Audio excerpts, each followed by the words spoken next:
કન્ટેનરમાં ગેરકાયદે દારૂની હેરાફેરી ઝડપાઈ. દિલ્હી મુંબઈ એક્સપ્રેસ હાઈવે પર એલસીબીની કાર્યવાહી. શંકાસ્પદ કન્ટેનરનો ફિલ્મી ઢબે પીછો કરાયો. કન્ટેનરમાંથી 397 પેટી વિદેશી દારૂ બિયર ઝડપાઈ. કુલ 6,782 બોટલનો દારૂનો જથ્થો મળ્યો.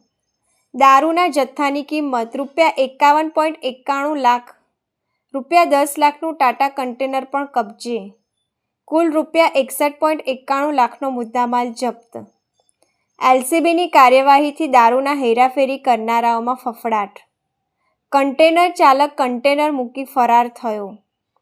દારૂ મોકલનાર અને મંગાવનારની શોધખોળ શરૂ.